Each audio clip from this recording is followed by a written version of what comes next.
देखो, hair transplantation में सबसे बड़ा टैबू ये होता है कि लोगों को लगता है कि 40 प्लस के हो चुके, 50 प्लस के हो चुके, 55 के हो चुके तो हेयर ट्रांसप्लांटेशन वो नहीं करा सकते हैं। लोग क्या बोलेंगे, लोगों में क्या सोचेंगे कि वो हेयर ट्रांसप्लांट इस उम्र में करा रहे हैं। बिल्कुल ये सारी चीज़ें जो बुरी तरीके से टैबू है, ये मानसिकता आपको रखना ही नहीं चाहिए। आप किसी भी एज में हो, अगर आपके अंदर से एक आवाज़ आ रही है कि हेयर ट्रांसप्लांटेशन आपको करा लेना चाहिए, then you can go for your hair transplantation. आपका मेडिकली फिट हो, डोनर एरिया है, सारे सर्कमस्टेंसेस आपके फेवर में है, तो then you can go for hair transplantation. आपकी उम्र बहुत ज़्यादा कम है तो आपको एक मेडिकल गाइडेंस के द्वारा ही हेयर ट्रांसप्लांटेशन कराना चाहिए।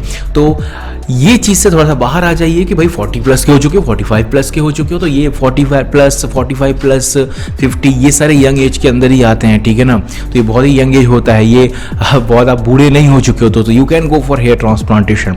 तो ये टैबू अपने दिमाग से निकाल लीजिएगा। आज एक हमारे भाई हैं प्लस 40 के आसपास के हैं, 30 39 के आसपास की एज है इनकी, और इन्होंने भी अपना हेयर ट्रांसप्लांटेशन हमारे चैनल के माध्यम से कराया। देख सकते हैं ऑलमोस्ट 6 ग्रेड के ये हो चुके थे और पूरी तरीके से सर जो है साफ हो चुका था, बहुत ही ज़्यादा मायूस थे और चेहरा काफ़ी उतरा हुआ था, बहुत ही ज़्यादा। इनसे पर्सनली मिला भी हूँ, बहुत ही ज़्यादा चेहरा उतरा हुआ था। इनकी वीडियो को आगे ले जाने से पहले सबसे पहले मैं आपसे रिक्वेस्ट करूँगा, वीडियो को लाइक ज़रूर कर दो। तुम लोग लाइक नहीं करते, लाइक कर देते तो मज़ा आ जाता है, और इंस्टा पे हमें फॉलो ज़रूर कर लीजिएगा, ठीक है। तो इनका जो है अगर कैंडिडेट मीटर की तरफ आपको लेकर चले तो आप देख सकते हैं कि हेड साइज़ जो है इनका काफ़ी नॉर्मल था, ग्रेड 6 के थे और हेड साइज़ काफ़ी नॉर्मल था। अगर डोनर एरिया की बात करें तो डोनर एरिया भी ठीक ठाक था, अच्छा था। डोनर डेंसिटी भी एवरेज था, बहुत ज़्यादा अच्छा नहीं था, बहुत ज़्यादा ख़राब भी नहीं था। अगर ग्राफ्ट क्वालिटी की बात करें वो भी एवरेज था, हेयर क्वालिटी भी डिसेंट था, एवरेज था। तो ओवरऑल एक एवरेज हेयर ट्रांसप्लांटेशन के कैंडिडेट थे।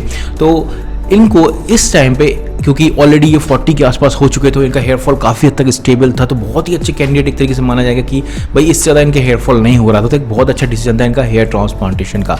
उसके बाद इनके ऊपर जो है करीब 4500 ग्राफ्ट्स की जो है सर्जरी प्लान कर दी गई। आप देख सकते हैं जैसे ही सर्जरी होने के बाद चेहरे पे एक अलग ही रौनक आ गई इनके चेहरे पे।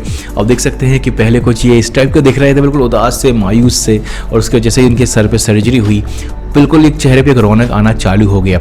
आप देख सकते हैं बहुत अच्छी तरीके से सर्जरी को एग्जीक्यूट किया गया है, अच्छी डेंसिटी में। और एक और चीज़ मैं आपको बता देना चाहूँगा कि कई सारे लोग हेयर ट्रांसप्लांटेशन कराते हैं और यूट्यूब में इसका वीडियो उसका वीडियो देख कर आते हैं और फिर बोलते भाई हेयर लाइन हमारी थोड़ी सी ऊपर बन गई है, हमें नीचे करवाना है। देखो सबसे पहले चीज़ ये समझो कि ये चीज़ मेरे अंदर भी पहले था कि हेयर लाइन को थोड़ा नीचे बनवाना, लेकिन हेयर लाइन को नीचे बनवाना ठीक नहीं रहता है, क्योंकि जो आपका ट्रांसप्लांटेड हेयरलाइन है वो कभी पीछे नहीं जाता है। नॉर्मल जो आपका रिसीडिंग हेयरलाइन होता है जो आप एज के साथ साथ पीछे जाता है, वैसा ट्रांसप्लांटेड हेयरलाइन पीछे नहीं जाता। इसीलिए हेयरलाइन को थोड़ा सा ऊपर बनवाना ही अच्छा होता है। मैंने भी यही गलती की थी, थोड़ा सा नीचे बनवाया था जिसके कारण थोड़ा सा स्ट्रेट दिखता था। फिर मुझे वो सर्जरी कर से वो निकलवाना पड़ा, और जब आप निकलवाते हो तो स्कार रह जाता है। बारीक से देखने में मेरे को भी स्कार दिखता है। इसीलिए मैं रिक्वेस्ट करता हूँ कि हेयरलाइन को थोड़ा सा ऊपर बनवाना ही अच्छा माना जाता है। और ये इस टाइप की हेयरलाइन जब ऊपर बनाई जाती है ये दिखता जरूर है कि थोड़ा सा ऊपर है, रिजल्ट आने के बाद काफ़ी ज़्यादा नेचुरल दिखता है। ये चीज़ हमेशा याद रखो कि जो हेयर लाइन आपको थोड़ा सा अगर ऊपर दिख रहा है हेयर ट्रांसप्लांटेशन के टाइम पे,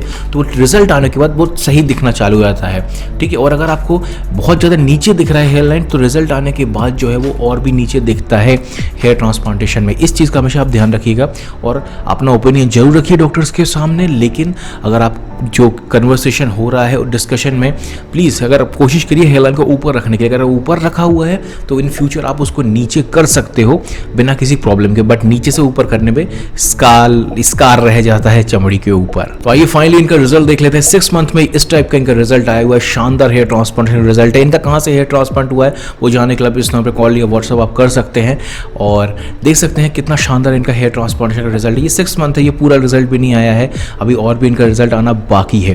पहले ये भी हेयर पैच यूज़ करते थे, बहुत ज़्यादा हेयर पैच यूज़ करते थे। हेयर पैच यूज़ करने के बाद इनके बाल और भी ज़्यादा झड़ गए। उसके बाद इन्होंने मुझसे कांटेक्ट किया, उसके बाद जो है इनका हेयर ट्रांसप्लांटेशन हुआ।